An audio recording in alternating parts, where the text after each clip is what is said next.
નમસ્કાર મિત્રો, જૂનાગઢની જનતા બની રણચંડી।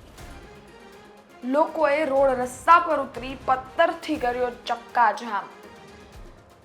જૂનાગઢમાં ગઈકાલે પણ એક ઘટના આપણે જોઈ હતી કે રોડ રસ્તાના કામ ચાલુ થાય એટલે એ ચાલુ જ રહે છે, પછી એને પૂર્ણ નગરપાલિકા ધ્યાનમાં લે છે કે ન, એની ઉપર કોઈ જ પણ કામગીરી થાય છે એવા લોકોના આક્ષેપ છે અને લોકો આરોપ લગાડી રહ્યા છે।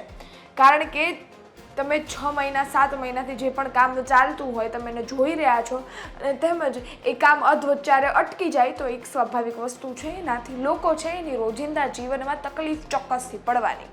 અને એ પણ જો એવા રસ્તાઓ હોય જે ખૂબ હલચલવાળા હોય, એટલે કે ત્યાં મેડિકલ સ્ટોર પણ હોય ને હોસ્પિટલો હોય, રોજિંદા વસ્તુઓની દુકાનો હોય, કરિયાણાની દુકાનો હોય, એટલે એવા રસ્તા પર આ કામ ચાલુ થાય અને જો પછી એ સમયસર પૂર્ણ ન થાય એટલે લોકો છે એને ચોક્કસથી તકલીફ થવાની છે।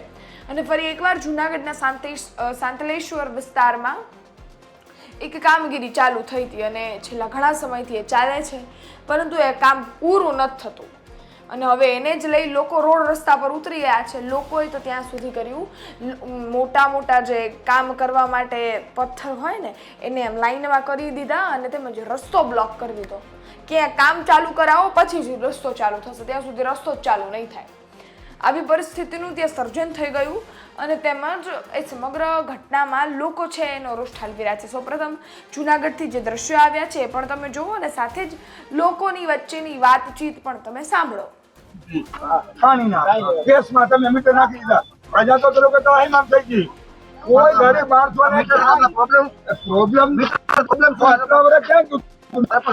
પ્રોબ્લેમ તો મીટર ચોરી કરવી ચોરી કરવી તમારે ચોરી કરવી છે તો ડર છે ભાઈ, એમને અમે મીટર સમજો મને, તમારે ચોરી કરવી તો ડર છે ભાઈ, એ વિષય ના લાવતા। આ પણ એ વિષય નથી, રોડ નું કામ ચાલુ જ છે, નિયમ પ્રમાણે ચાલુ છે। અમારા બધા લોકોને અમારે 2 હાથ જોડીને વિનંતી છે, આવો મારી સાથે, કામ ચાલુ છે ભાઈ, કામ ચાલુ થયું ને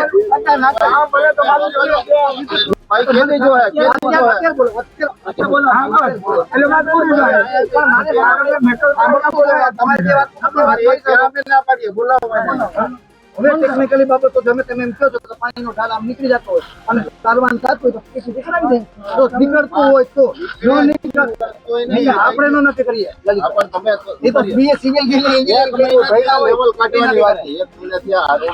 અને કાલે મેં તમારી મારે વાત નગરપાલિકાની ભૂલ જ છે, પહેલા લેવલ કાઢવું જોઈએ ને, હા લેવલ કાઢ્યો છે અત્યારે આપણે સાંભળ્યા એ દ્રશ્યો આપણે જોયા અને તેમજ એ પરિસ્થિતિ પણ જોઈ રોડની, લોકોને પણ સાંભળી લીધા, પરંતુ હવે આમાં એક વસ્તુ હજી છે, આ લોકોએ ચીમકી ઉચ્ચારી દીધી છે।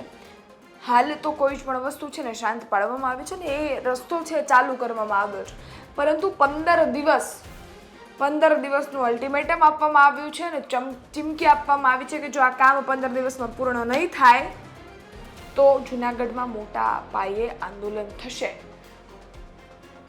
જો આંદોલન થશે તો એની ઇફેક્ટ ચૂંટણીમાં ચોક્કસથી પડશે। 26 તારીખે ચૂંટણીના બ્યુગમ વાગી ચૂક્યા છે, માથે જ છે ચૂંટણી સ્થાનિક સ્વરાજ્યની। ખેર, જે જૂનાગઢ છે ને જિલ્લા ત્યાં મેઇન જે મહાનગરપાલિકા છે એની ચૂંટણી નથી, પરંતુ જે બીજા 9 તાલુકાઓ છે એમાં ચૂંટણી છે ને જો જૂનાગઢનો આ હાલ હોય તો એ તાલુકાના શું હાલ હશે એ હવે સવાલ થાય। અને જો આ આંદોલન થશે તો એ તાલુકાની ચૂંટણીમાં ચોક્કસથી વાંધો પડશે ને એની અસર તાલુકા પંચાયતની અને તેમજ એ જિલ્લા પંચાયતની જૂનાગઢની ચૂંટણીઓ છે એમાં બતાશે। હવે તમારું શું માનવું છે કોમેન્ટ ચોક્કસથી કરજો।